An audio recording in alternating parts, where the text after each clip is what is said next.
tá? Tá. Você tem quantas opções pra colocar? 4? Sim. Então estou feliz, indiferente, triste, muito triste. Feliz, indiferente, triste, muito triste. Iniciar a enquete. Vamos lá. Quero entender com vocês, tá? Algo, porque vamos lá, vou começar a enquete, tá?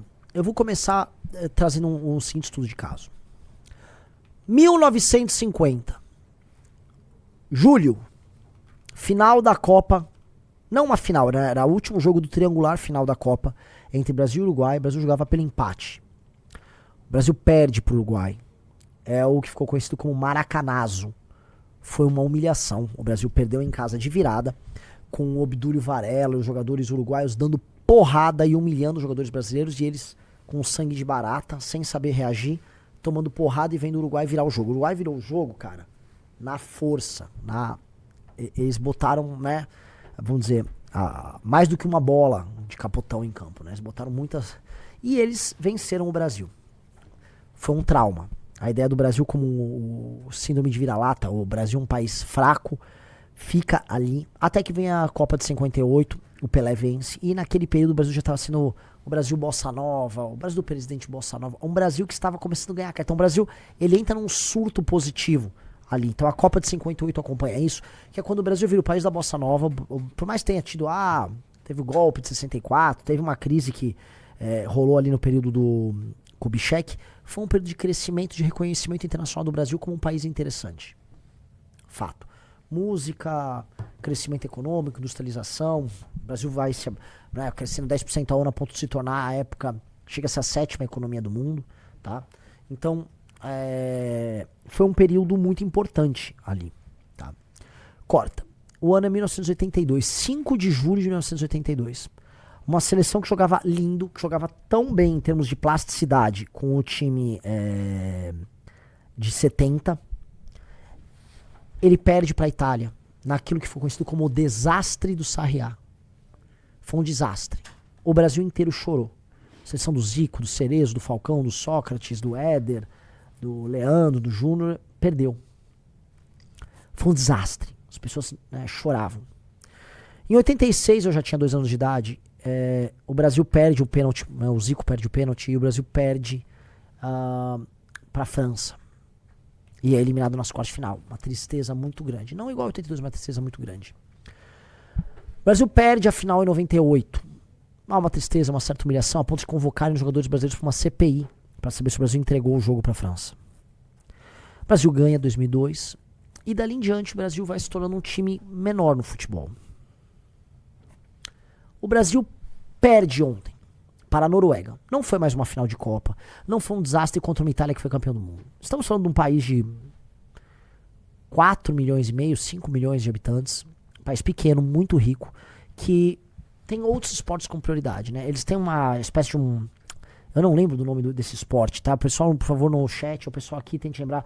É um campeonato, assim, é tipo aqueles triatlon, só que você tem tiro, você tem andar de esqui, você tem um monte de coisa, é um pentátlon, eu nem sei o nome disso. É uma série de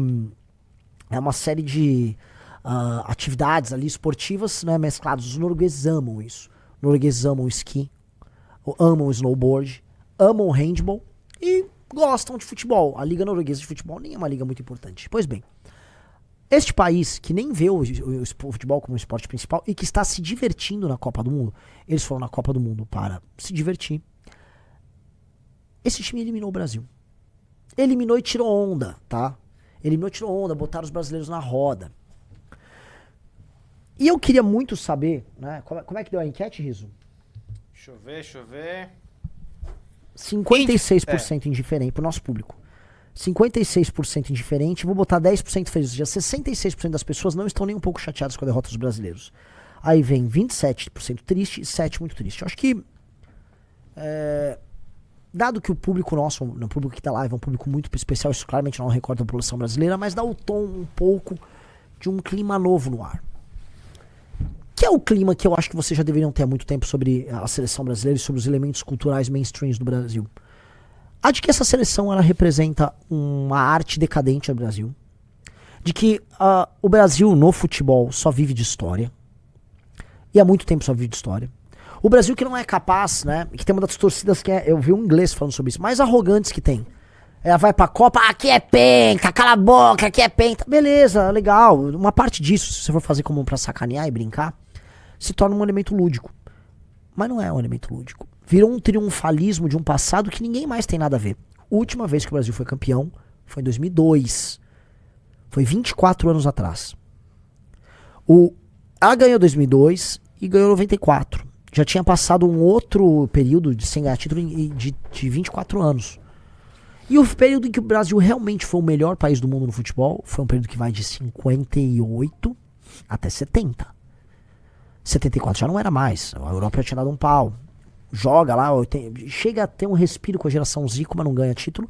E volta a ganhar título com uma geração muito especial, que foi a geração Bebeto, Romário, Ronaldo. Duas gerações ali que foram muito geração Dunga, vamos colocar aí. E dali em diante não ganhou mais nada. E a real é que tende a não ganhar mais nada. Mas que fica viajando por aí pelo mundo, dizendo, não, aqui é penta, tem que respeitar, tem que respeitar. Tanto que um dos gritos do torcedor brasileiro típico é, tem que respeitar. Quando você precisa falar pra outra pessoa que outra pessoa tem que te respeitar, quer dizer que outra pessoa não te respeita. E a coisa começa assim. O Brasil é visto como um cachorro sem dentes. Palavras do Orlando Lima, muito sóbrias. O Brasil é um cachorro sem dentes. Ele acha que é muito brabo, mas ele não morde ninguém. E os gringos perceberam isso. Os gringos perceberam que os jogadores brasileiros são fragilizados, porque parece que eles carregam uma herança muito pesada de um passado glorioso que não tem nada a ver com eles. E aí eles ficam permanentemente sob pressão porque o time brasileiro só pode vencer a Copa. A única coisa que ele pode fazer é vencer a Copa. E o torcedor só espera vencer a Copa porque é uma seleção pentacampeã e não sei o quê. E aí as pessoas precisam acordar para um problema. Eu vou usar essa analogia do futebol para trabalhar com todo o resto. O Brasil não é! Não é! E todo mundo sabe, uma das maiores nações no futebol há muito tempo. O lugar que fabrica os melhores jogadores do mundo chama França. O time que pratica futebol bonito chama-se França. O melhor jogador do mundo nos últimos, vamos botar aí, 50 anos é o Messi. Outro muito grande foi o CR7. Nenhum deles é brasileiro. O Brasil não é o maior formador de jogadores. O Brasil não joga um futebol encantador pros olhos. Não é. Só que chega a Copa do Mundo, a gente tem que entrar naquele surto de ficar se auto-enganando, ficar mentindo pra esse papo. Não, aqui é Brasil, tem que respeitar, é penta. Quem foi penta? O Pelé ganhou 3 títulos, a geração do Ronaldo, do Romário, né, venceu ali 2 e foi pra uma final. Temos que respeitar eles, mas eles estão velhos, eles não jogam bola mais. Romário é senador, Pelé morreu. Os jogadores atuais sequer mantêm uma certa tradição. E eu vou dar um exemplo. Quem dos jogadores dessa seleção que gosta de falar, aqui é penta, tem que respeitar. Qual dos jogadores dessa seleção, meus amigos, foi no enterro do Pelé? O Pelé morreu. Foi 2022 ou 23? 23? Pelé morreu em 23, o maior jogador da história, brasileiro. Morreu em 23. Deixa eu fazer uma pergunta pra todos vocês. Alguém foi no enterro do Pelé? Eles querem as 5 estrelas, que pelo menos 3 se devem ao Pelé. Alguém foi no enterro dele? Alguém se digna a falar com o Zagallo?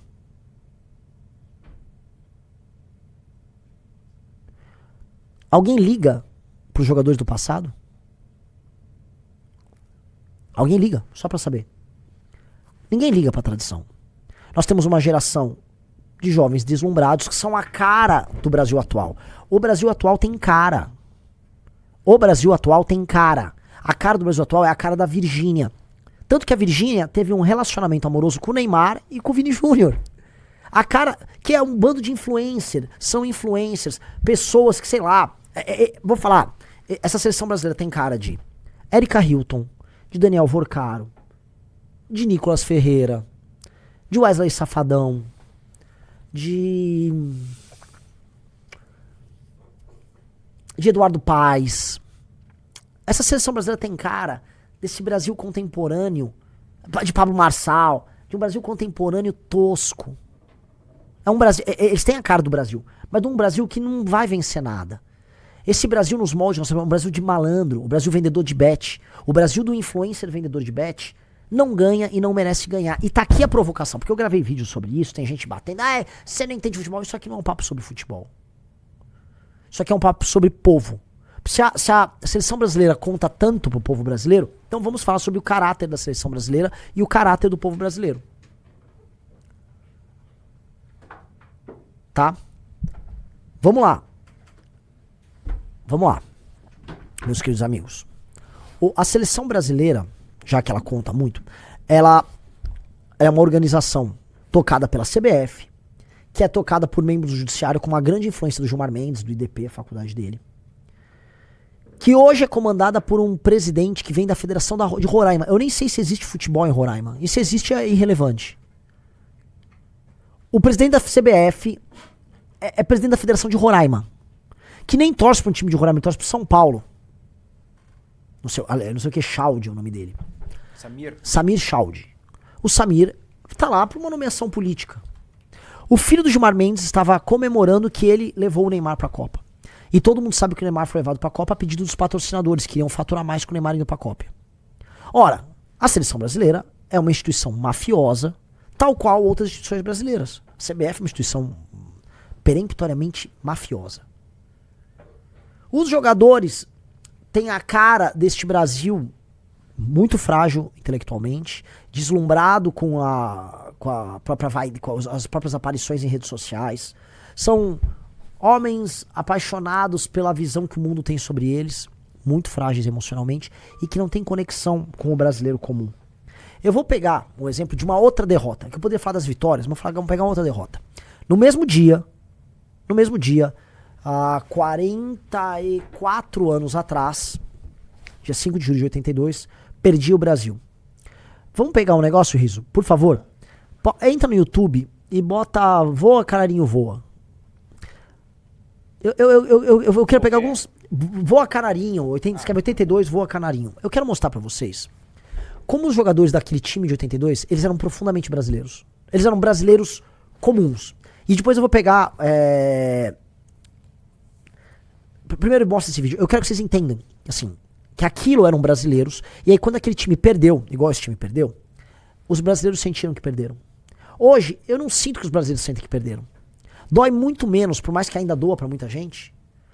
Porque pra muita gente, como se a seleção brasileira participar da Copa é um momento em que nós brasileiros podemos participar com destaque em alguma coisa.